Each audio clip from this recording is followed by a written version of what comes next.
Olá, estrelas 93. Sejam muito bem-vindas, sejam muito bem-vindos ao programa A Hora da Estrela.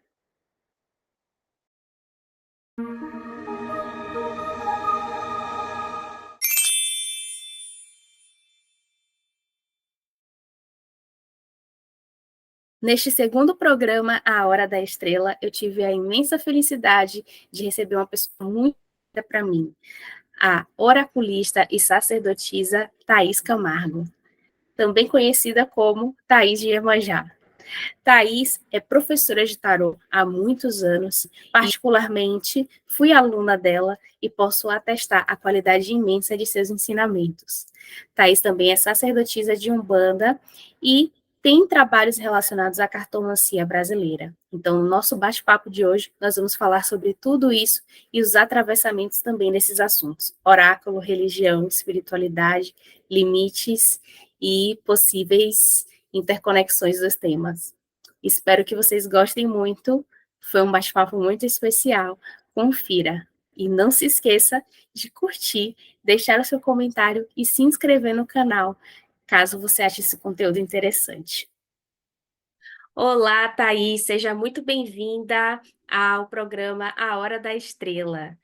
Para quem não te conhece, eu queria que você se apresentasse um pouquinho, falasse da sua história, tanto com os oráculos quanto com a religião, explicasse um pouquinho quem você é, o que que você faz. Oi, Bárbara, oi para todo mundo. Obrigada pelo convite.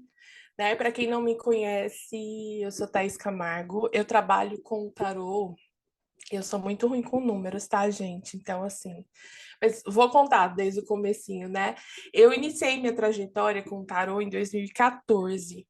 Foi quando eu já tinha interesse, né? Já tinha curiosidade, mas foi quando eu peguei mesmo para estudar a fundo, né? Me dedicar a esse estudo. E foi assim, amor à primeira vista, né? Porque a partir do momento que eu comecei a estudar tarô, ele me instigava cada vez mais, né? Essa curiosidade do querer saber mais, do aprender cada vez mais. E aí eu me debrucei mesmo e me joguei por inteira. E hoje faz parte da minha profissão, né? Faz parte de quem eu sou. Meu trabalho, basicamente, é quase todo voltado para o tarô, para os oráculos em si.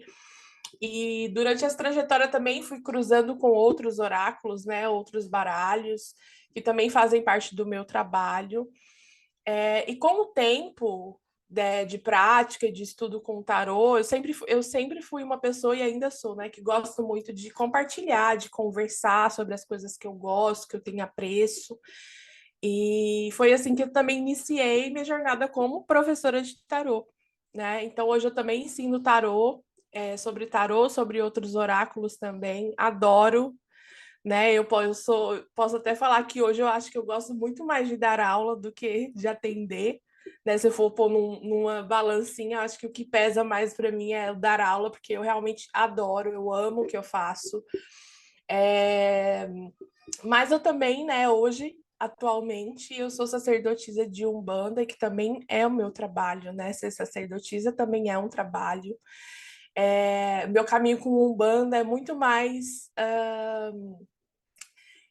longo, né, do que o meu trabalho com os oráculos, porque eu entrei para a Umbanda em 2006, então já tem um tempinho, né, quase 20 anos. E no ano passado foi quando eu assumi de vez meu sacerdócio, né, e até ano passado não, 2022, eu tô achando que a gente tá, né, o tempo passa, a gente nem percebe. Mas 2022 foi quando eu me assumi, né, como o meu sacerdócio de Umbanda, e que eu venho também me dedicando para a construção, né, do meu caminho como sacerdotisa, como mãe de santo.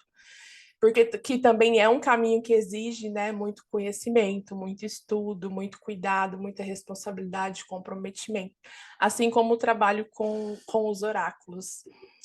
Eu acho que é isso, assim, resumidamente, a minha história é essa, né? Quem se interessar em saber mais também pode procurar minhas redes. Meu Instagram é @ThaísDiemanjá, tudo juntinho. Acho que a Bá vai colocar aí para vocês também. Mas qualquer dúvida, qualquer coisinha que vocês quiserem trocar, perguntar, sou super aberta, fico sempre à disposição. tá? Adoro conversar sobre esses assuntos. Vai estar todos os links, gente, da Thaís aqui embaixo. Podem olhar na descrição que tá lá. E para quem não sabe, foi com o curso de Thaís que eu me profissionalizei, né? Eu já tinha feito alguns cursos, mas não tinha atingido assim aquele nível que eu julgo profissional, né? E foi com o curso dela que eu me profissionalizei. E foi graças a elas que eu comecei, a ela que eu comecei a atender, porque eu era super insegura, falava assim, eu não tô pronta, eu não tô pronta. E aí ela disse, tá pronta sim, vai. E aí eu comecei realmente o meu caminho. Então você sabe que eu sou muito grata a você, aos seus ensinamentos e ao seu incentivo, assim, de verdade. E realmente você é uma grande professora. Ai, obrigada. Mas só deu um empurrãozinho que você precisava, assim, vai, minha filha, voa. E eu sempre falo para você, né? Eu tenho muito orgulho, né, da profissional que você é, da pessoa que você é. Eu sou suspeita para falar, né, amiga? A gente tinha relação professor-aluno, mas hoje a gente somos amigas, né? Então também tem esse carinho. Mas muito obrigada. Bom, e falando em tarô, eu queria que você contasse um pouquinho pra gente como que é a sua relação com o tarô, né? Como que você vê o tarô? Qual que é a sua abordagem em termos de oraculista, em termos de professora? Fala um pouquinho pra gente.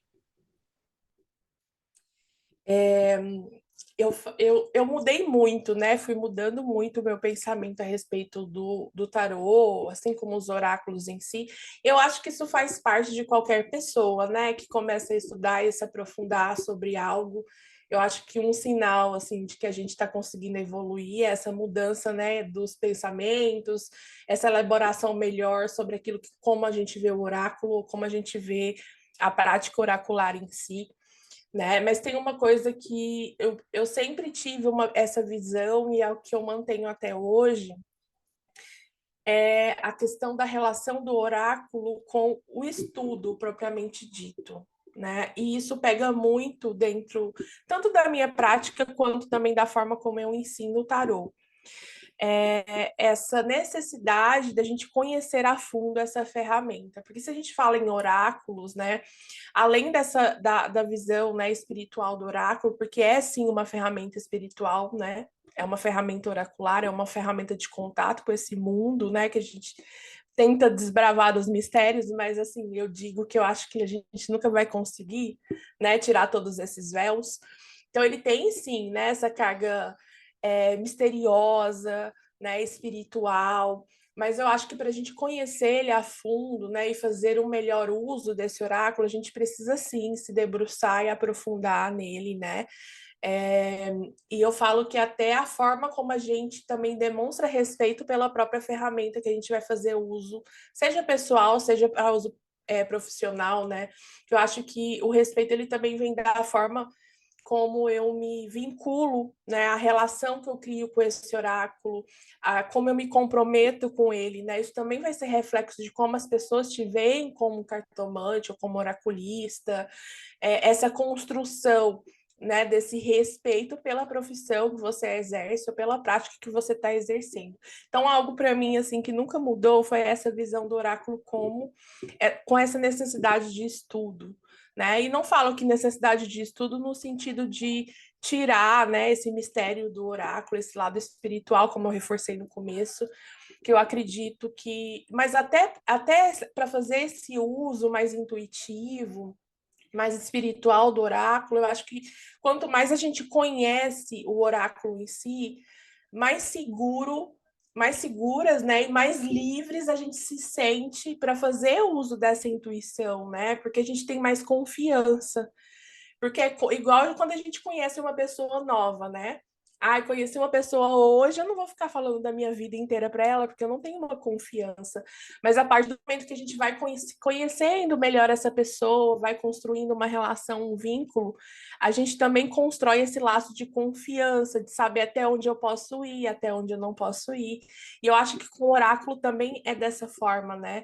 E eu vou até usar aqui fazer uma analogia, né? Até na questão do culto mesmo de Umbanda, né? Que a gente cultua a nossa ancestralidade, e o culto ele nasce desse lugar relacional. né? Da gente criar essas relações para que esse vínculo ele se aprofunde, né? E para mim o oráculo ele também passa por isso, né? Eu falo que o tarô, a partir do momento que a gente começa a criar uma relação com ele, eu falo que é como se fosse um serzinho, né? Ele ganha vida. E a partir quando você vai alimentando e nutrindo essa relação, seja com conhecimento, seja com prática, você vai passando a conhecer ele melhor e ele também conhecer você, né? A forma como você joga, a forma como você interpreta, a forma como você vai conseguir pegar aquela mensagem que ele está querendo passar para você ou para o seu consulente, né? Então, eu acho que tanto o estudo quanto essa questão da relação que se dá com a prática, ela é fundamental, né? É o que eu pego bastante também nessa questão com os meus alunos, né? Que a maioria das vezes as pessoas chegam, às vezes já estuda há muito tempo tarô, que foi até o seu caso, né, Bá? Ah, eu já estudo, mas eu não me sinto segura, não tenho confiança de começar a atender. E eu falo, gente, isso é prática, né? Porque é a prática que cria vínculo, né? A prática que alimenta essa relação. Então eu vejo muito o tarô dessa forma, né? Não sei se ficou claro, né? Eu vou usando as metáforas, mas eu vejo muito dessa forma. Acho que é muito essa aliança, né? Tanto de conhecimento que vem de estudo teórico, mas também com a prática e dessa sensibilidade que a gente traz independente de ser de uma crença, uma religião, mas também da nossa experiência de vida, né? As coisas que a gente vivencia, a forma como a gente enxerga a vida, da nossa filosofia de vida, isso tudo contribui, né, para essa construção e para esse entendimento do oráculo. Porque não tem como a gente ler o tarô, né? é, por um outro viés que não seja a nossa experiência de vida, né? Porque é aquilo que a gente já tem conhecimento de alguma forma. Então, o tarô ele vai passar em todas essas nuances, né? Em quem eu sou, as minhas crenças, as minhas experiências, e é assim que a gente vai se relacionando com ele. E o meu trabalho é bem isso, né? Eu tento trazer até para o meu ensino essa ideia, né, do tarô também com o estudo, mas também aliado com essa prática para a gente construir essa confiança. E eu também tento respeitar essa individualidade de cada um, né? Tanto no sentido de uma pessoa que é mais conectada espiritualmente, que quer caminhar por esse lado, quanto para aquela pessoa que não tem crença nenhuma e quer ler tarô puramente por técnicas, né? O que eu acho que a gente tá, mesmo quem lê tudo por técnica, eu acho que tem ali um pontinho, assim, de uma coisinha que bate ali, outra aqui, né? Uma coisa que chama atenção no jogo. Isso, querendo ou não, é a intuição gritando de alguma forma, né? Seja por um insight ou seja por uma intuição espiritual mesmo, né?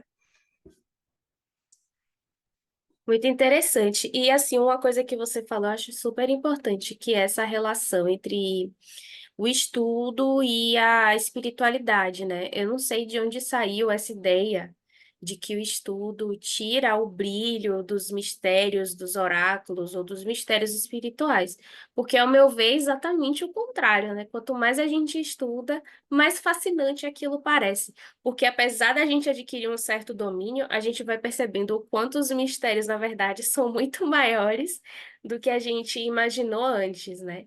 Então, realmente Exatamente. eu não entendo essa lógica, né?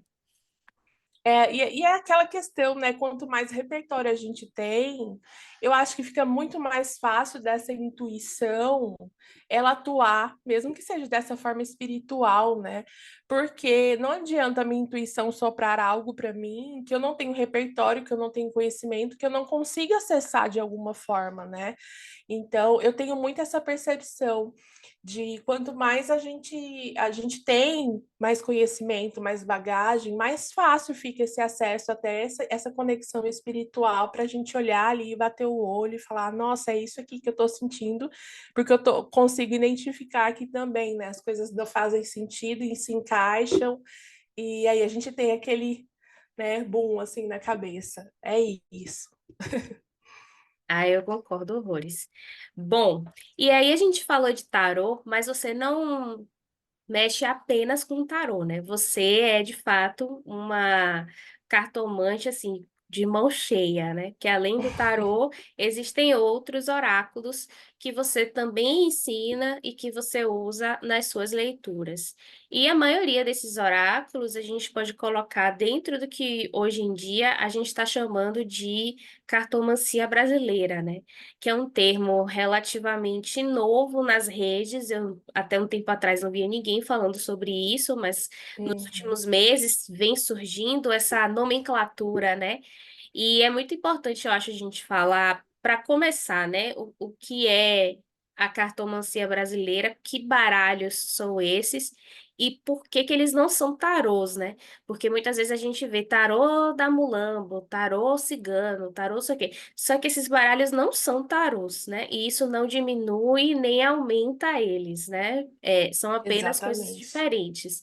Então explica pra gente o que que é essa cartomancia brasileira, como ela se diferencia do tarô e que baralhos são esses? Então, tava até com o baralho aqui da Mulambo do lado, né? Tem esse baralho, gente, tá todo surradinho, ó.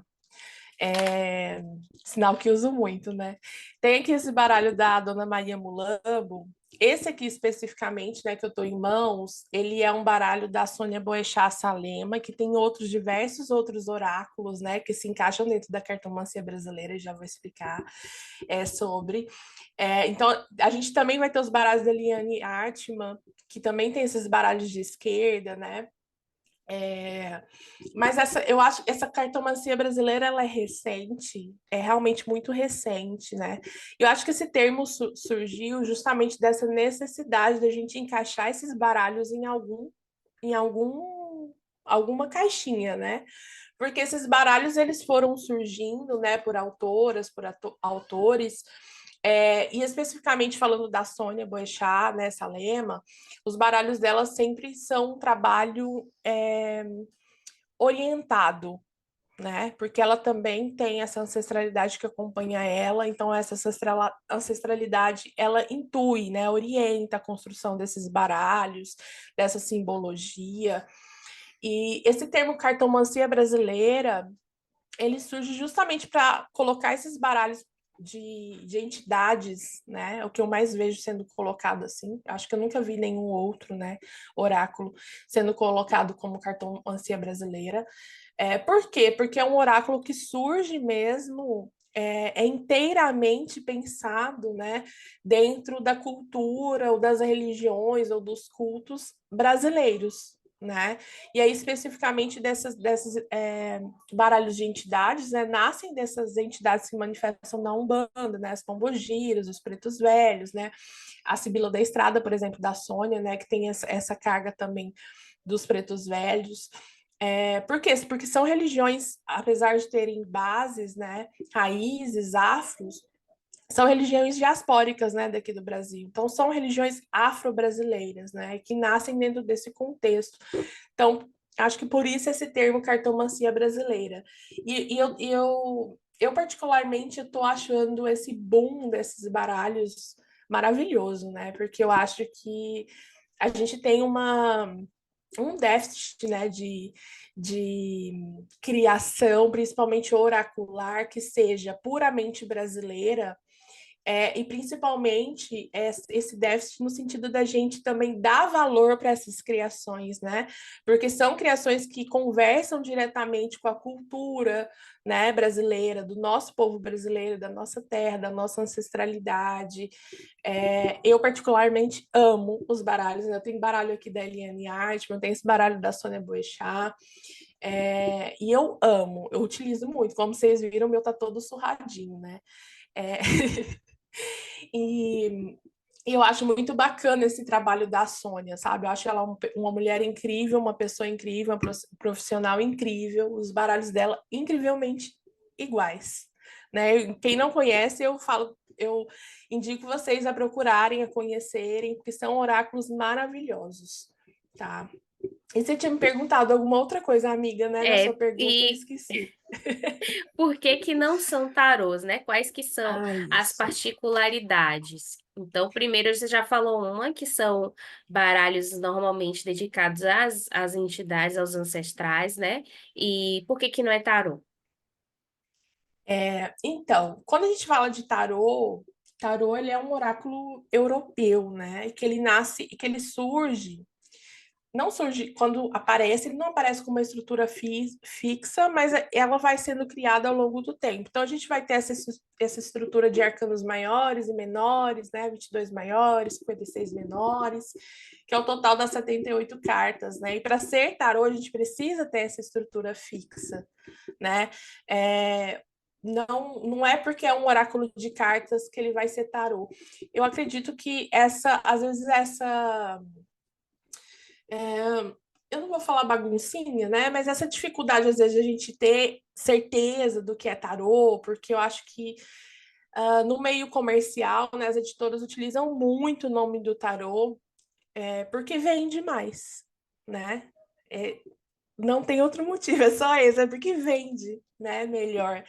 E às vezes até confunde a cabeça de quem está começando, né? Às vezes a gente está começando, a gente não sabe o que é tarô, o que não é tarô, e às vezes a gente compra um baralho errado, mas, gente, tarô tem que ter essa estrutura, né? São 22 maiores, 56 arcanos menores, que divididos em naipes, né? E quando a gente fala aqui dos baralhos de entidade, esse da Sônia, e se não me engano, da Eliane Artman também tem 36 cartas, né? Vai se assemelhar muito à estrutura do Lenormand, que tem 36 também. Só que a questão simbólica, né, das cartas muda, né? Não é a mesma estrutura simbólica, não é a mesma estrutura de representação, de significados, né? A gente vai ter, sim, simbolismos próprios, né? Por exemplo, no caso da Sônia, né? Dessa ancestralidade que orientou ela na criação. Então, tem um porquê de ter essa carta, um porquê de ter aquele símbolo. Então, é tudo muito baseado nisso, né? Se eu não me engano, da Eliane Artman, eu também já ouvi ela dando uma entrevista. Ela fala também desse contato que ela tem com essa ancestralidade dela, que tem uma mãozinha ali deles, né, nessa intuição que intuíram para a criação do baralho. Mas a gente vai ter símbolos que são somente desse baralho, que não estão presentes no Lenormand, né, são coisas diferentes, né. Mas eu acho, assim, um nicho riquíssimo, né, que pode ser mais explorado no sentido da gente pensar mais também nessa construção oracular do Brasil, né, pensando aqui nas nossas brasilidades, né. Sim, e aí eu vou inserir algumas perguntas aqui dentro do que você falou, tá bom? A primeira existe uma ideia, assim, que é muito disseminada na internet, de que há certos temas para tarô e há certos temas para outros oráculos de cartas, ou que os oráculos outros tipos de oráculos de cartas vão responder da maneira XYZ, diferente da maneira do tarô, né? Você, Uhum. qual é a sua experiência com isso, qual a sua crença em relação a isso, né? Os oráculos, eles respondem de maneiras diferentes e eles são melhores para certos tipos de situação. O que que você acha sobre isso? Polêmica essa pergunta. É, e aí eu vou pegar o gancho do que eu falei no comecinho, né? Dessa relação que a gente cria com o tarô. Eu acredito que a gente cria uma relação diferente com cada oráculo. Eu acho que essa resposta é uma resposta muito particular. Eu não concordo muito com isso que a gente vê na internet. Baralho tal é mais direto, baralho outro é mais filosófico. Porque eu acredito que isso é muito pessoal. Porque a relação que você cria com aquele oráculo pode ser diferente do que você cria com o outro, mas não quer dizer que isso é uma regra para todo mundo, né? E eu acredito também que vem muito da forma como cada um lida com o oráculo, da forma como cada um interpreta aquele oráculo. Eu não acredito que o tarô ele não seja direto, porque eu consigo dar respostas diretas com ele, né? Por isso que eu falo que não é uma questão da gente generalizar, né? Eu acho que isso é muito essa questão individual, né? Da gente entender a individualidade de cada um e como essa pessoa se relaciona com um oráculo ou com o outro.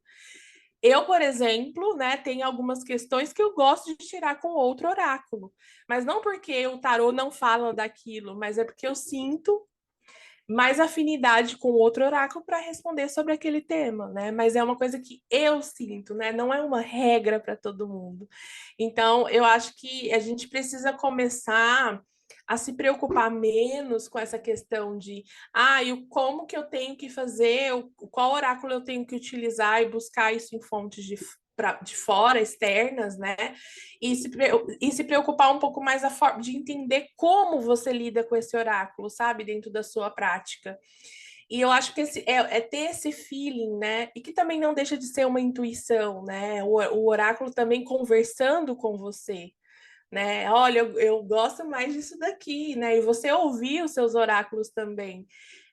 Por isso que eu falo que os nossos baralhos eles vão ganhando vida, né? De uma forma assim, não vida literal, né, gente? Mas essa questão de da gente conseguir também entender como eles conversam com a gente, né?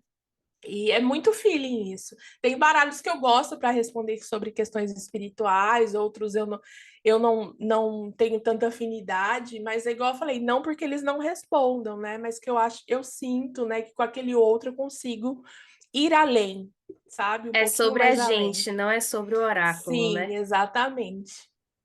Eu também acho Exatamente. isso. É muito sobre o nosso vínculo mesmo, né? E o oráculo, ele vai ser capaz de responder tudo. A Uhum. gente que é limitado às vezes, Sim, é bem isso. ou tem preferências, né? Enfim. E outra pergunta que eu acho que deve ser a dúvida de muita gente, que eu acho que você deve responder isso muito, é se precisa ser da religião para mexer com baralho de entidade, se você precisa ter aquela entidade para usar, te acompanhando, né, te protegendo para usar aquele baralho, e se é a entidade que está respondendo no baralho, enfim, né, os tentáculos aí que existem por trás dessa questão. Tem que ser da religião para usar o baralho? Então, eu não acredito nisso, né? De que você tem que tá inserido numa religião de matriz afro, que você tem que cultuar seus ancestrais para utilizar esses baralhos, né? De esquerda ou de entidades, por exemplo. Porque, para mim, é um oráculo como qualquer outro, né?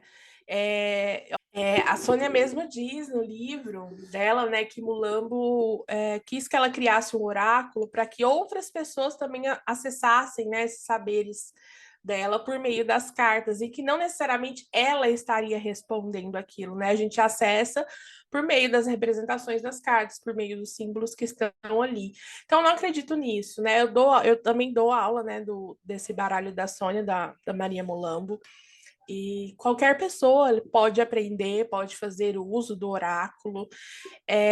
Mas eu também acredito que pessoas que estão inseridas na religião, que têm esse contato também com essa ancestralidade, com Pombogira, né, falando especificamente disso, pode ser que elas consigam, sim, né, fazer uso de intuição, de acessar alguns outros lugares, né? Pode ter essa sensibilidade maior, mas não quer dizer que isso seja um pré-requisito. E não quer dizer também que todas as pessoas que são de religiões vão ter uma sensibilidade maior, né? Utilizar o oráculo. E aí eu volto a falar, né? Tem coisas que são muito das particularidades de cada indivíduo, como essa espiritualidade lida e trabalha com aquela pessoa, né? E aí eu acho que já até respondi uma das outras dúvidas, né? Se é a entidade que responde baralho. Não, não é. Né? É um oráculo, gente. São as cartas, o simbolismo que está ali, né? Esse alfabeto, essa linguagem simbólica que a gente acessa. E aí é como eu falei, né? Claro que podem existir pessoas que possam fazer uso desse oráculo com esse contato espiritual, mas não é uma regra também, né? Não é uma obrigatoriedade. E eu até acredito, assim, né? Eu tenho uma visão, e agora falando também como sacerdotisa, né? Para mim, as entidades, né? A ancestralidade, ela é o oráculo propriamente dito, né? Da religião.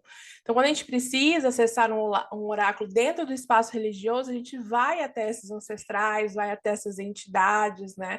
Eu não acredito que ela precise de um oráculo para se comunicar, né?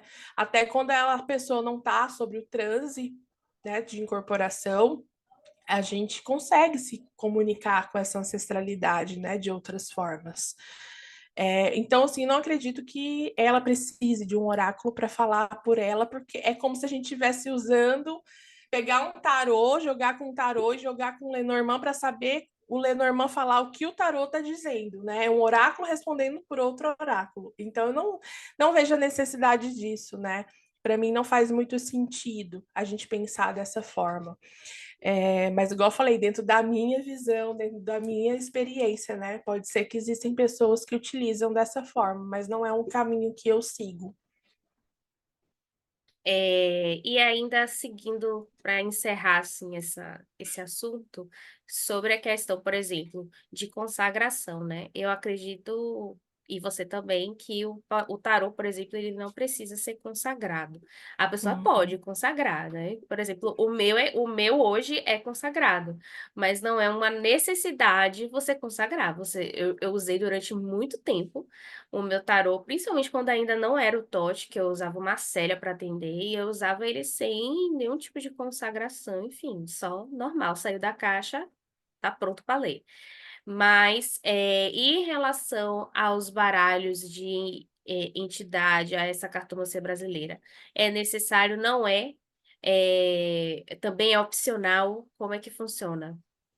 Eu vejo como opcional, não vejo como algo obrigatório, né? Até porque, se a gente for falar da prática oracular em si, você não está usando esse baralho dentro de um espaço ou dentro de uma ritualística religiosa propriamente dita, né? Então, não vejo como sendo uma obrigatoriedade.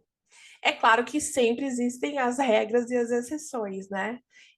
Porque aí a gente entra de novo nesse lugar particular do indivíduo, né? Existem pessoas que vão sentir necessidade de consagrar aquele baralho, de fazer o uso de uma forma muito mais conectada a essa espiritualidade ou essa religião, né? E que tá tudo bem também, né? Por exemplo, nenhum tarô meu é consagrado, nenhum tarô, né? Mas o baralho da Mulambo, ele tá consagrado, né? Então, por quê, né? Porque Mulambo me acompanha, então foi ela mesma que consagrou o meu baralho. Mas é, é uma questão muito particular também, sabe?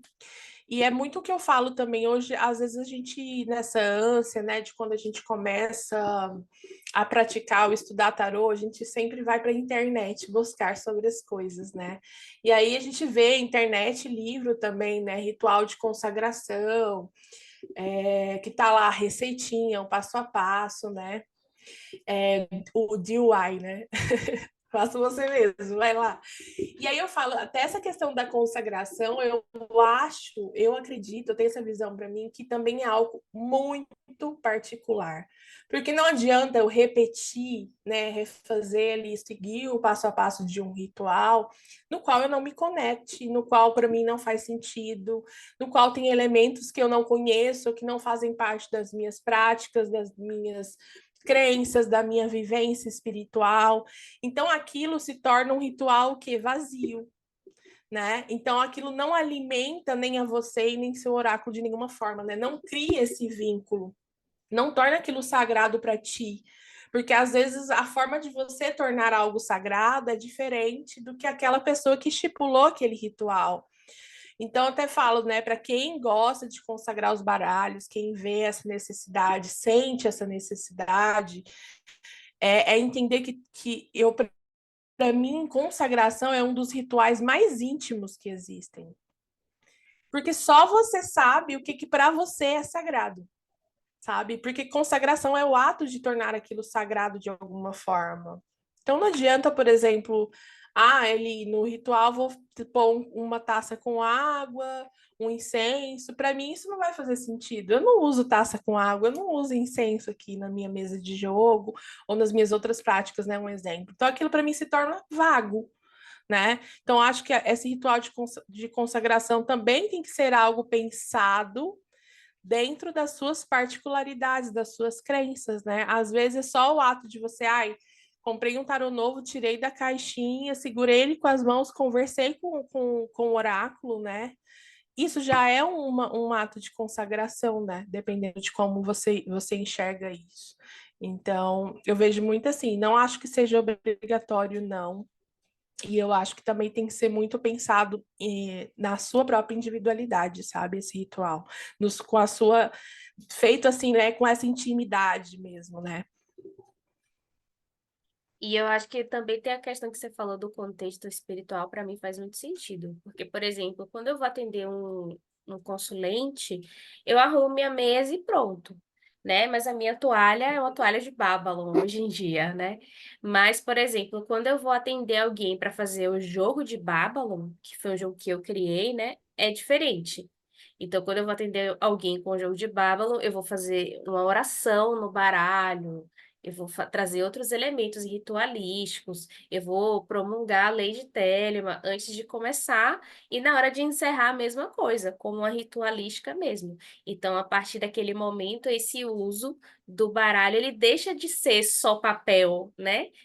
A gente atribui a ele um outro significado ali, Uhum, mas não significa que ele precisa disso para funcionar, né? Significa que a gente escolheu colocá-lo nessa situação nas nossas práticas, né? E aí tem alguns baralhos que vão sim, ser também concebidos já pensando nessa espiritualidade, como foi o caso do Toche, por exemplo, né? O tarô de Toche, ele já foi pensado como sendo também uma ferramenta mágica, mas outros baralhos não tem essa, não foram pensados assim e podem ou não serem usados assim, assim como o tarô de Tote, apesar de ter sido pensado assim, nem todo mundo usa assim, tá tudo certo, né? exatamente. Exatamente. Igual eu falei, né, que não tenho, meus tarôs não são consagrados, né? Mas você até falou que você tem o seu jeitinho de ritualizar quando você vai abrir o jogo de Babylon, né? Todo jogo, toda vez que eu sento aqui na minha mesa para atender, eu também tenho uma ritualística, né? Para abrir a minha mesa, para abrir uma consulta, para abrir o meu jogo. E que é algo particular, né? A gente senta aqui, chama, reza, faz as nossas preces, né? De alguma forma ou de outra.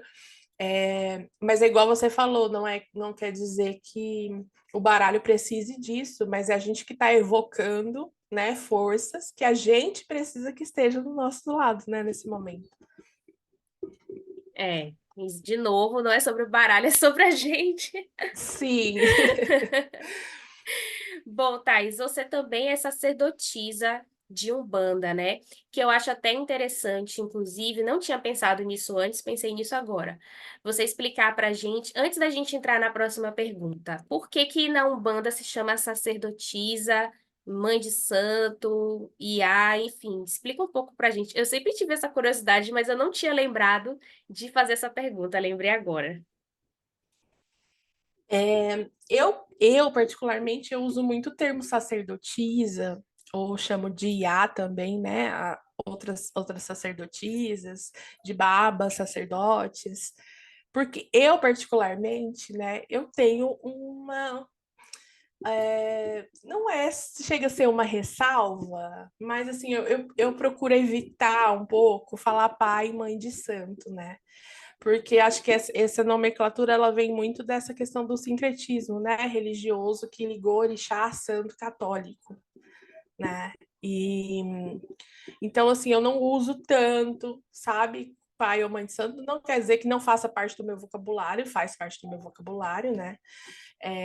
Porque está presente na religião desde quando eu entrei, né? Então é algo que a gente aprende ali desde o comecinho. Mas eu uso muito o termo sacerdotisa, e aqui eu vou explicar o motivo, né? Porque eu não me considero uma mãe de santo ainda, porque eu ainda não tenho filhos, né? Não tenho filhos propriamente, né? Dentro de uma comunidade. Então eu ainda sou uma sacerdotisa, né? Puramente. Claro que as pessoas às vezes me cumprimentam por mãe, né? Às vezes por questões de respeito, né? Por ser uma liderança religiosa, mas eu ainda não tenho, né? Uma comunidade formada por filhos, né? Eu cuido de algumas pessoas espiritualmente, mas que não necessariamente são meus filhos, né, de santo, né, entre aspas. Então, por isso que eu utilizo mais esse termo sacerdotisa, né? Eu ainda estou nesse processo de montar, né, preparar o meu chão, meu terreiro, a minha comunidade, para depois pensar nessa questão de receber pessoas, né, que fiquem sob os meus cuidados. Mas é muito comum hoje em dia, né, principalmente assim, atualmente a gente vê mesmo lideranças, principalmente de Umbanda, né, porque antes era só mais pai e mãe de santo, serem chamados de sacerdotes, de sacerdotisas, de Iá, de Baba, mas eu acho que isso também vem muito desse resgate, né, que os terreiros, que as lideranças religiosas, elas estão buscando fazer, né, esse movimento de reconhecimento das religiões afrodiaspóricas, né, com bases mesmo afro, né, de bases dos povos pretos, e tentando fazer esse resgate, essa reconexão com as raízes e repensar e rever e questionar e criticar, né, esse sincretismo, esses atravessamentos, né, católico-espíritas que foram adentrando a Umbanda, né? Então, eu vejo muito sendo também por conta desse movimento, sabe, sendo feito, a gente começando a resgatar outras formas de se direcionar, né, as lideranças de terreiro. Porque no candomblé é muito mais comum, né? A gente vê Yalorixá, Babalorixá, na Umbanda nem sempre. É verdade. E aqui em Salvador tem muito mais candomblé do que qualquer outra coisa, né? Eu tenho a impressão de que as pessoas acham que todas as religiões afrodiaspóricas existem, assim, de uma forma muito proeminente aqui em Salvador. Mas não é exatamente assim, né? A gente conversa muito sobre isso. Aqui Sim. em Salvador é majoritariamente candomblé, né? Uma candomblé muito forte, muito ancestral, da gente ver pessoas muito idosas e crianças muito pequenas, e aquela comunidade realmente muito sólida, territórios que são, inclusive, muito antigos, que são de aquilombamento e tudo mais. Então, existe uma coisa muito histórica com o candomblé aqui em Salvador. As outras religiões afrodiaspóricas, elas são bem menores, assim, em questão de número mesmo, de presença mesmo aqui na cidade. Claro que elas existem, mas elas são bem menores e algumas são muito difíceis de achar, inclusive. Então, não é tanto assim quanto as pessoas no resto do Brasil pensam, né? É E porque é interessante essa coisa da desculpa. geografia, né, amiga? Porque você, por É, exemplo, está é, em Goiânia. sim, é o que eu falo, né? Essa manifestação religiosa, né, afro-brasileira, ela é muito regional, né? Até se a gente for pensar, né, o período da escravidão, né, também era muito regional, né? Onde os povos chegavam, para onde eles eram levados, né? Esses povos escravizados, e aí vai se construindo, né? Essa cultura, né, diaspórica, né, mesmo que junte ali vários povos de lugares diferentes, mas é muito regional, até a forma de se fazer, aqui falando de Umbanda, né, propriamente, até a forma de se fazer Umbanda, né, de manter esse culto vivo, também é regional, né, a forma como existem as casas de Umbanda aqui de Goiânia, de Goiás, vai ser diferente lá de São Paulo, que é diferente do Rio, que é diferente de todos os outros lugares, porque tem essa carga regional e também cultural daquela região que é muito presente, né? No norte, por exemplo, é muito mais fácil. A gente vai encontrar também casas de Umbanda, né? Mas lá a Jurema Sagrada é muito forte. Outros cultos também, né, que se misturam e se juntam a Umbanda. Então é muito mesmo essa coisa de região para região, né? Eu acho muito interessante ver isso, né? Porque é a forma como. E aí a gente vê o quanto o Brasil é diverso também culturalmente, né? E isso vai sim também se manifestar dentro da religião, porque é uma religião política, né? E que tenta ter essa preservação cultural de alguma forma, né? Sim. E falando em religião, né? Como é que, no caso, a Umbanda se relaciona? As religiões de matriz afrodiaspóricas, elas são intimamente conectadas aos seus próprios oráculos, né? Mas como que entra na Umbanda esses oráculos que não são exclusivos da religião, digamos assim, né? Como essa cartomancia brasileira que a gente está conversando, porque tem os exclusivos, né? Que eu não sei direito quais são, mas os jogos de búzios, enfim. E esses outros, né, da cartomancia e tal. Como que é essa relação desses oráculos não exclusivos, digamos assim, com a Umbanda? Então, vou pegar o gancho para tentar explicar como se dá essa relação, mas a gente vai ter sim, né, oráculos que são próprios da religião, né, que pertencem à religião. E aí, falando de culto ao orixá, a gente vai ter o Merindilogum, o Ifá, o Obi, por exemplo, que são oráculos que a gente conversa diretamente com o orixá, né, com o Ori.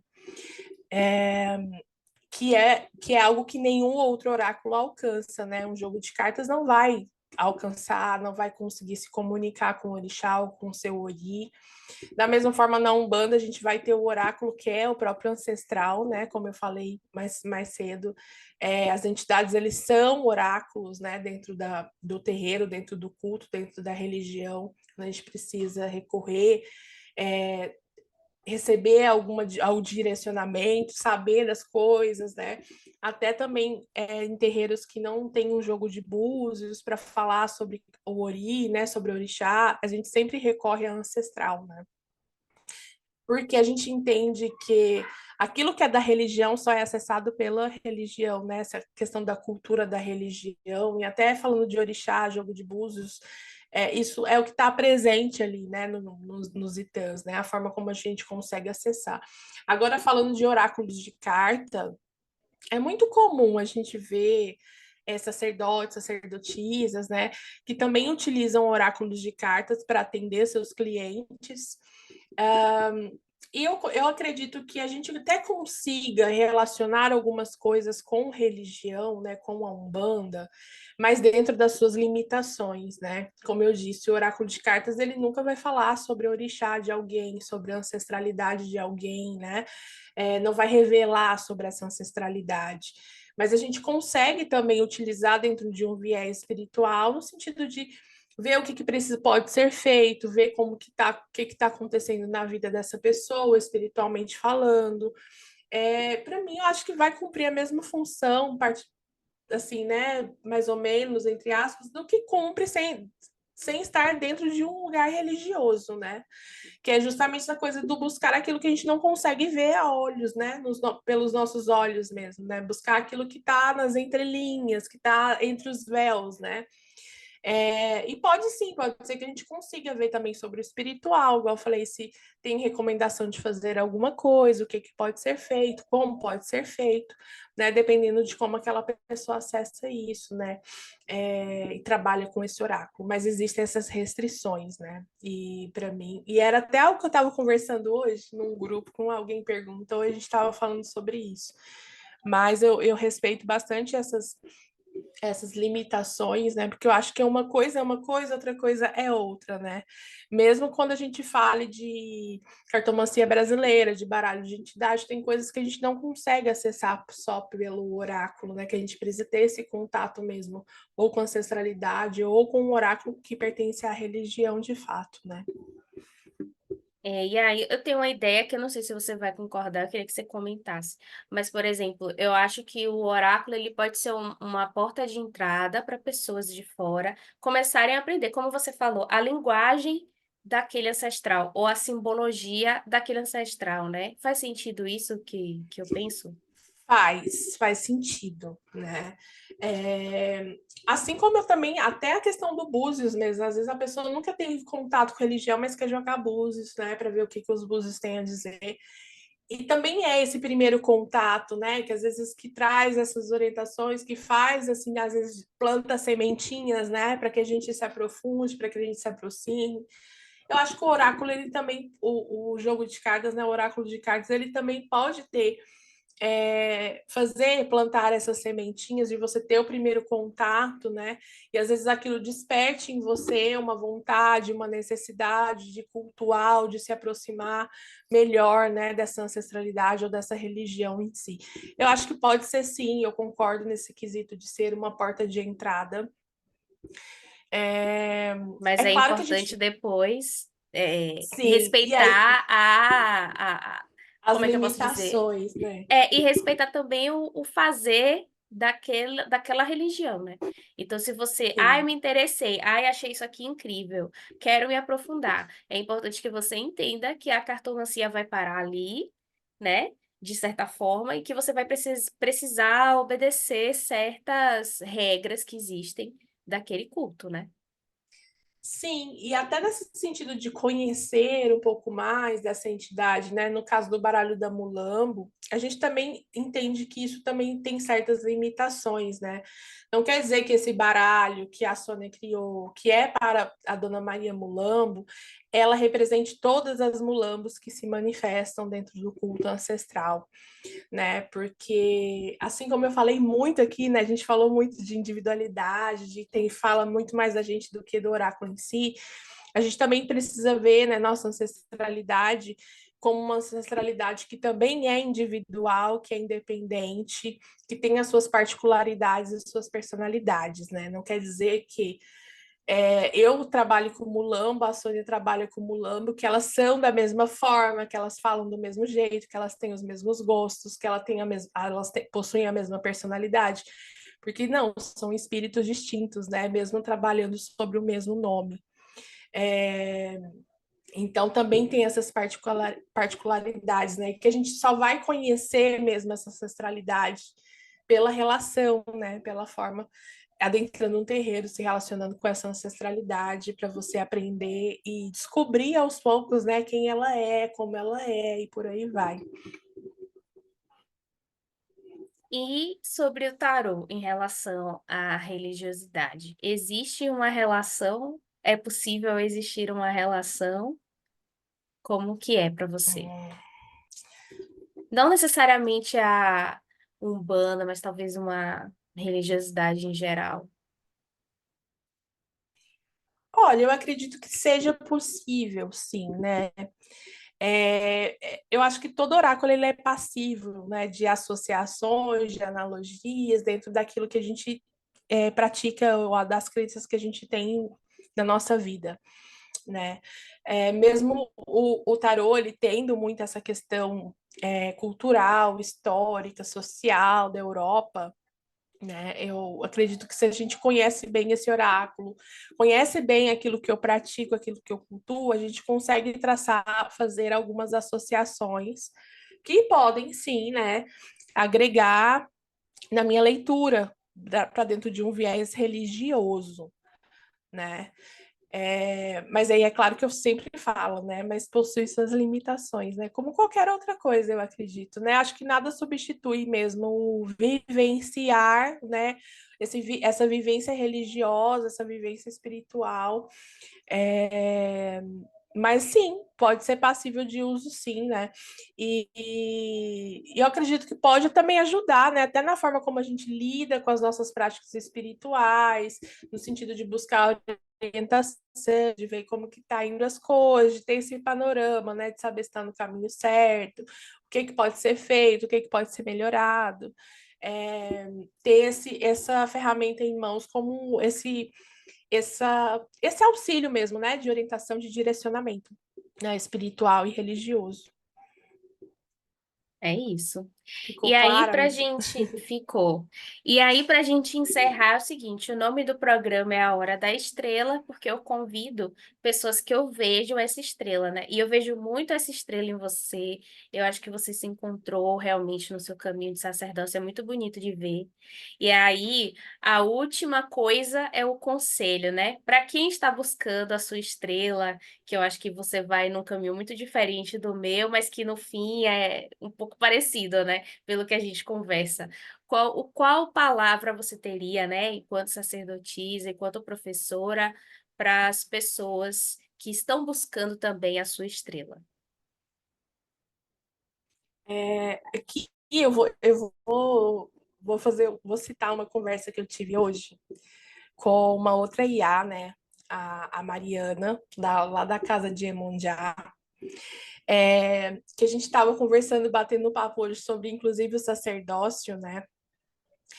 E ela me trouxe uma coisa que eu acho que até tinha te falado isso um tempo atrás, com outras palavras, mas que está ressoando na minha cabeça desde então. Conversei com ela de manhã e isso está aqui na minha cabeça até agora, né? Que é a questão da gente não protelar o nosso destino, porque isso traz infortúnios, né? E o que eu quero dizer com isso? Quando eu falo de destino, né, eu falo de cumprir aquilo que nos preenche, né, aquilo que está destinado para nós, né, nessa construção de um bom viver, de construir felicidade, dessa construção de prosperidade. E não ficar esperando o momento perfeito, de não ficar esperando, o outro fazer alguma coisa, tem que ajudar o outro a cumprir isso, aquela outra fazer isso, para depois eu dar prosseguimento nos meus planos, nos meus objetivos, porque isso só nos traz infortúnios, né? Isso nos consome, isso atrasa a nossa felicidade, atrasa a nossa construção de vida, de bem-estar, de bom viver.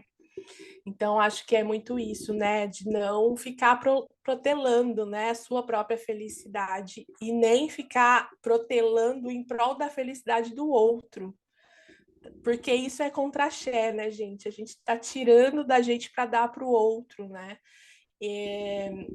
Então, é como se você estivesse tirando a sua boa sorte, a sua felicidade, a sua prosperidade, entregando no colo do outro. E aí vai chegar um momento que a gente fica assim, minguadinho, e não tem forças nem para nos movimentar, né, atrás desses objetivos. Então é bem isso, assim, tem uma coisa que te faz sentir bem, aquilo que você sente que está no caminho certo, vai fundo, sabe? Não fica esperando o momento oportuno, não fica esperando o aval dos outros, né, para que você corra atrás desses objetivos. Acho que é isso, amigas, deu para entender?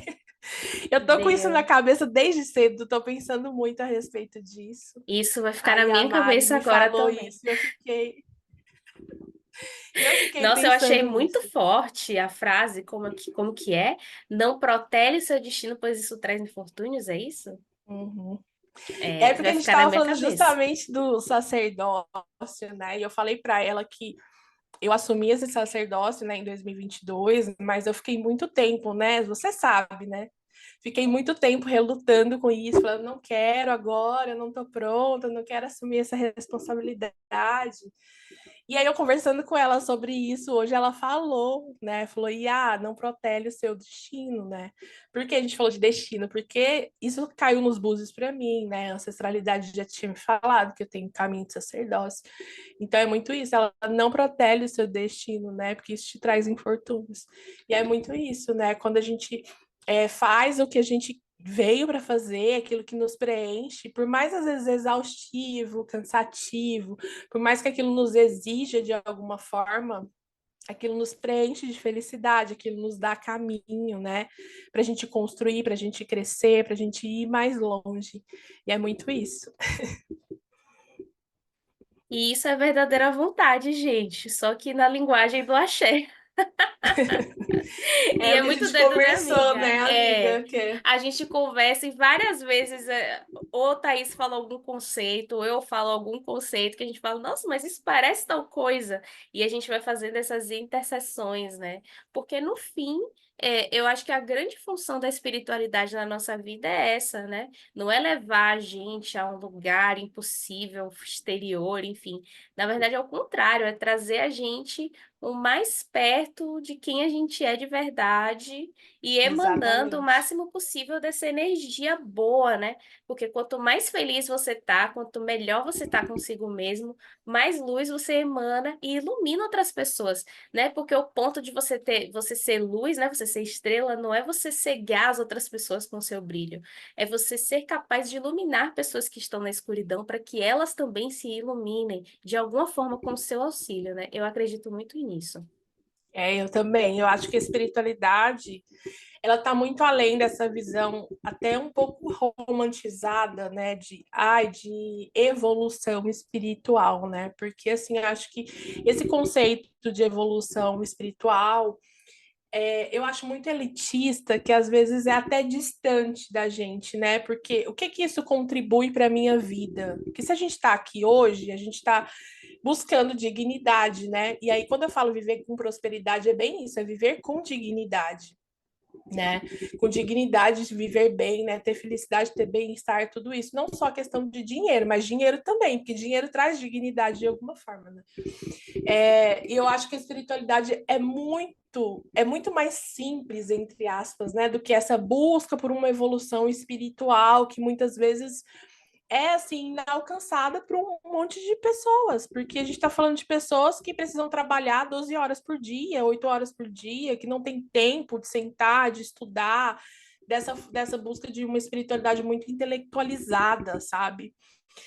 Eu acho que a espiritualidade ela está muito mais próxima nesse sentido da gente buscar dignidade, sabe? De ter um bom viver, né? O culto ancestral fala muito disso, né? Que nossos ancestrais, eles vêm em terra, a gente entra em transe para que a gente consiga acessar esses saberes, para que a gente tenha o quê? Um bom viver, para que a gente faça boas escolhas, para que a gente não cometa erros, para que a gente construa um bom caráter, né? E eu acho que espiritualidade para mim é muito mais isso, sabe? É estar muito mais próximo, muito mais alcançável para todo mundo, né? Do que necessariamente essa evolução espiritual que a gente não sabe nem se um dia chega, né, amiga? Afinal de contas, nós somos humanos, a gente comete erros, a gente comete falhas e eu acho que a gente aprende muito mais com os erros e falhas, né, do que com os acertos. É isso. Bom, é isso. Muito obrigada, Thaís. Você é fantástica, eu amei. Eu achei sensacional tudo que você disse. E para a gente encerrar, faça agora o seu jabá. Quem quiser ser seu aluno, quem quiser ter um caminho, ser cuidado espiritualmente por você, enfim, como é que faz? Então, tem meu Instagram, que a Bá vai colocar aí, mas é @ThaisGemanjá, né? Eu dou aulas de tarô, vou abrir turmas agora, né, para o primeiro módulo do curso de formação de tarô, agora em abril. Dou aula também do baralho de Maria Mulambo, né, que é esse oráculo de esquerda que eu mostrei para vocês aqui. E eu também atendo, né, clientes que precisam de cuidado espiritual, tá? Tendo como sacerdotisa, a gente vê o que pode ser feito, o que tem caminho para ser realizado, né? Dou orientação espiritual também para quem estiver precisando. Tem alguns rituais que eu abro também no meu Instagram, rituais coletivos que eu faço de vez em quando. E daqui uns tempinho, né? Eu tô ainda arrumando algumas coisas aqui, mas eu também vou começar a atender com o oráculo de Exu, né? Que são búzios, mas é para Exu entidade, né? Não orixá. Então a gente tem esse contato com o Exu entidade ancestral. Eu vou começar a abrir também os atendimentos públicos, né? Com esse oráculo, que eu ainda estava segurando aqui um pouquinho para terminar de ajeitar algumas coisas, mas vou começar a atender com ele também. Que aí ele vai falar também sobre a vida, né? Mas também ele traz essas orientações e cuidados espirituais, as coisas que podem ser feitas, né? Tanto para evitar prejuízos, infortúnios, mas também para manter boa sorte, né? Que isso também é importante. É isso. E que a gente aprenda a não olhar para a nossa espiritualidade só nas horas de necessidade, né? Mas a também manter essa energia fluindo, né? Sim, que assim como eu falei com o oráculo, espiritualidade também é relação, né? Quanto mais a gente alimenta e nutre essa relação, mais fortalecido é esse vínculo, né? E eu falo, olha, eu falando de novo, né? A gente querendo encerrar e eu começando. Mas quanto mais a gente tem esse vínculo fortalecido com a nossa espiritualidade, menos a gente precisa pedir, né? Porque eles já sabem do que a gente precisa. E é isso. Essa é a maior verdade. É. Então é isso, amiga. Muito obrigada por ter aceitado o convite. Eu achei maravilhoso o episódio. Espero que vocês gostem. Se gostaram, curtem, comentem, se inscrevam no canal. Se ainda não me seguem, me sigam, @vesta.nox, sigam Thaís, @ThaísGemanjá, tá tudo aqui embaixo. E até a próxima. Não se esqueça que amor é a lei, amor sob vontade e axé também para todos nós. Axé, boa noite. Obrigada pelo convite, amiga. Beijo, gente.